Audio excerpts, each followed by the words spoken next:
rescue. My sin was heavy, but chains break at the weight of your glory. I needed shelter, I was an orphan. Now you call me a citizen. When I was broken, you were my healing. Now your love is the air that I'm breathing. I have a future, my eyes are open, 'cause when you call my name, I ran out of that grave, out of the darkness, into your glorious day. You called my name, and I ran out of that grave, out of the darkness, into your glorious day.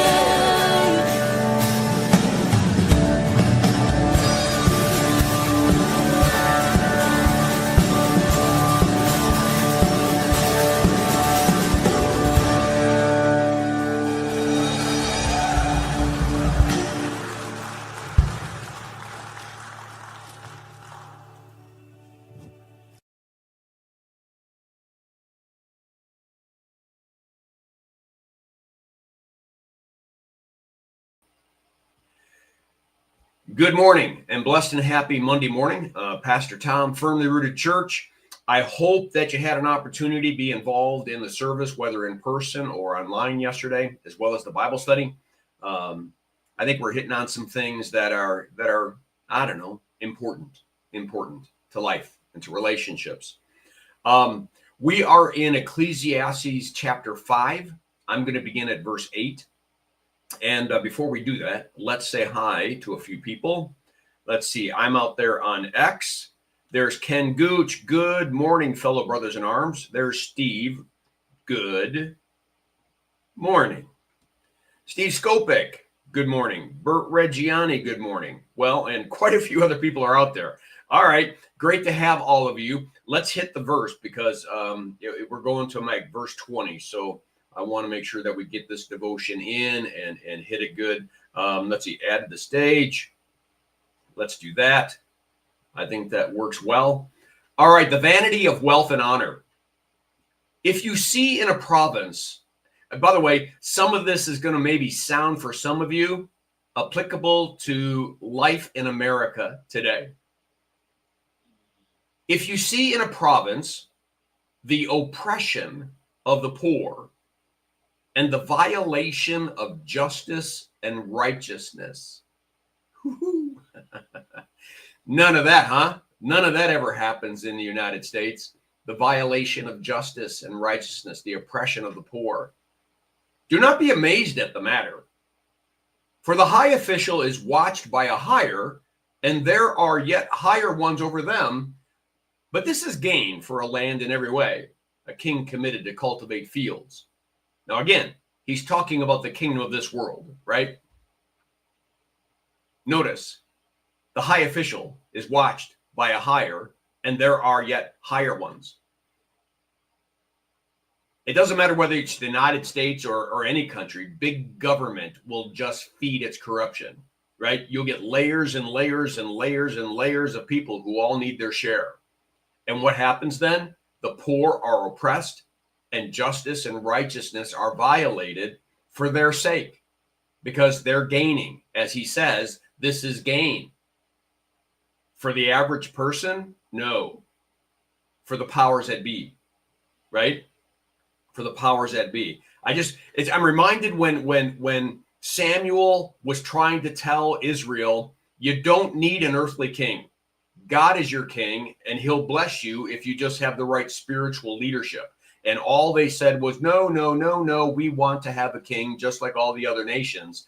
And then like all the other nations, they become oppressed. Verse 10, he who loves money will not be satisfied with money, nor he who loves wealth with his income. This is also vanity, the idea that there's never enough. When goods increase, they increase who eat them. And what advantage has their owner but to see them with his own eyes? Sweet is the sleep of a laborer, whether he eats little or much, but the full stomach of the rich will not let him sleep. When someone begins to push all of their chips on the table in the kingdom of this world, there's one goal: be king of the hill. Get as much as you can.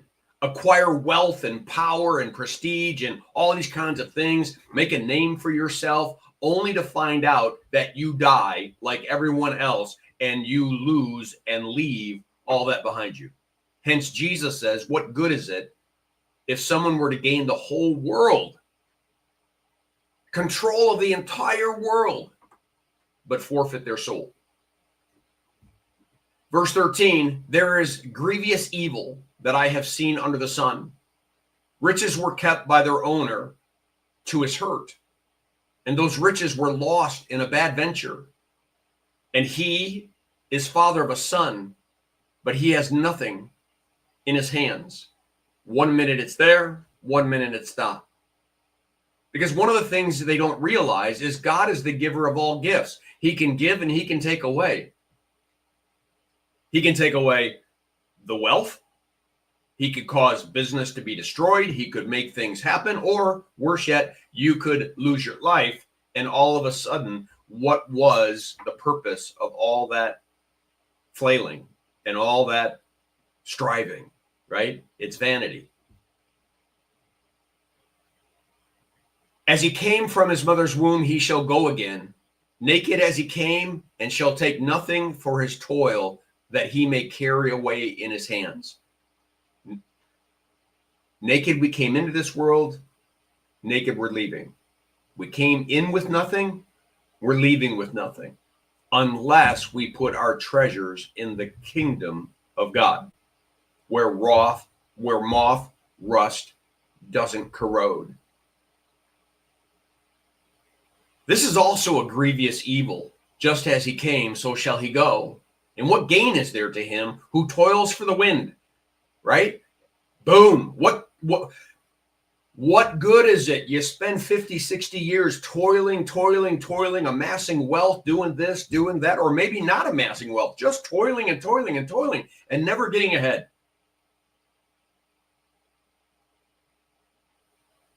And not realize that there might have been a way in which you could have lived comfortably in all of that, peacefully understanding that God had provided it and that life was good. I don't have to keep flailing. I don't have to keep striving.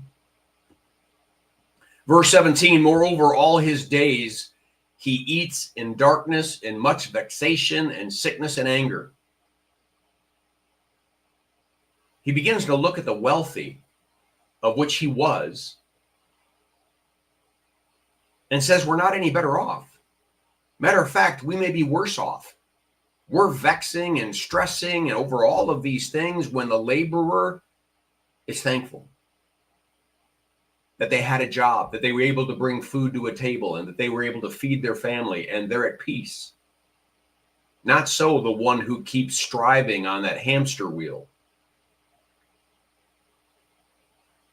Behold, what I have seen to be good and fitting is to eat and drink and find enjoyment in all the toil with which one toils under the sun, the few days of his life that God has given him. For this is his lot. There he is. What I just said, he's reflecting back and saying, as I look at these laborers, as I look at the average person out there, it seems to be good and fitting that they recognize they don't have to live for the kingdom of this world, but they use the resources of it. They feed their family. They house their families. They eat and drink in enjoyment. They're content. They're content that God has been good and they're okay and everything's all right. Everyone also to whom God has given wealth and possessions and power to enjoy them and to accept his lot and rejoice in his toil, this is the gift of God. Even if you have more than you need, recognize that it's a gift from God. And as the scriptures tell us in the in Proverbs and in Jesus' teachings, that we're going to be held accountable for what did you do with what I gave you? To which kingdom Did you toil and labor? He seems to be saying, wait a minute. We should accept our lot and rejoice because this is a gift from God.